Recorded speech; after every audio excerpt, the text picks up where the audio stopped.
روشنیوں کا وہ شہر جسے 1942 کے اندر پیرس آف دا ایسٹ کہا جاتا تھا، وہ شہر کوئی اور نہیں بلکہ آپ کا شہر کراچی ہے۔ اور شہر کراچی کے ساتھ جو ظلم اس وقت ہو رہا ہے، اگر ہم پیرس آف دا ایسٹ سے اس کا کمپیریزن کیا جائے تو کچھ نہیں بنتا۔ خیر، اتنے سارے دکھوں کے بعد ایک دکھ اس شہر پر اور ڈالا گیا کہ دن دہاڑے ایک روڈ کو بلاک کر کے کچھ ڈکیتوں نے 100 شہریوں کو لوٹ لیا۔ یہ وقت بھی گزر گیا۔ پھر ایک وقت پورے ملک پاکستان پر ایسا آیا کہ جس میں لوگ کھانے کے لیے بھی ترس گئے تھے، اور پھر اس کراچی نے اس ملک کے لیے اپنا سب کچھ قربان کیا۔ اور پھر ہم نے کیا دیکھا کہ وہی سب 2022 اگست کے اندر بھی ہم نے ڈکیتیوں کی واردات کو کہیں دیکھا۔ اور ابھی جو بھی نیوز ہم دیکھتے ہیں تو اس میں صرف ایک ہی ہیڈ لائن ہمیں نظر آتی ہے کہ فلانا علاقے میں ڈکیتی کی واردات کرتے ہوئے ڈکیتوں نے ایک شہری کو قتل کر دیا۔ پہلے تو ایسا ہوتا تھا کہ صرف ڈکیتی کرتے تھے اور چلے جاتے تھے، اور اب ایسا ہو گیا ہے کہ ڈکیتی بھی کرتے ہیں، مارتے بھی ہیں اور چلے بھی جاتے ہیں۔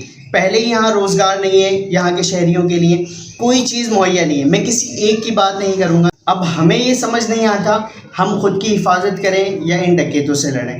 اگر ہم خود کی حفاظت کرتے ہیں تو ہم محفوظ نہیں رہ سکتے، اور اگر ہم جیسا کہ ہم نے پچھلے دنوں دیکھا کہ ڈکیتوں کو پکڑ کے یا تو جلا دیا گیا یا مار دیا گیا، تو پھر کچھ لوگ آتے ہیں اور وہ ہم پر ہی کیس فائل کر دیتے کہ آپ کے پاس وہ تو ڈکیت تھا، اس نے فائر کیا، جان لے لی، کوئی پوچھنے والا نہیں۔ آپ نے بھرے مجمع میں اپنی جان بچانے کے لیے صرف اسلحہ نکالا، اپنی بیوی بچوں کی، اپنے مال کی حفاظت کے لیے آپ نے اسلحہ نکالا، تو آپ پر کیس فائل ہو جائے گا کہ آپ نے بھرے مجمع کے اندر اسلحہ کیسے نکالا، یا آپ نے سامنے والے سے فائٹ لینے کی کوشش کی، کیسے کی۔ خیر، اتنے سارے مسئلے مسائل ہیں، کچھ نہیں کر سکتے، ہمارے ہاتھ میں اس وقت کچھ نہیں ہے۔ ہم صرف افسوس افسوس اور افسوس کے علاوہ کچھ نہیں کر رہے۔ خیر، میری درخواست ہے ان لوگوں سے کہ جن کے ہاتھ میں اختیارات ہیں، خدا را کراچی کی حفاظت کیجیے۔ کراچی جیسا پہلے تھا کہ اس کو پیرس آف دا ایسٹ کہا جاتا تھا، روشنیوں کا شہر کہا جاتا تھا، وہ کراچی ہمیں واپس لوٹا دیجیے۔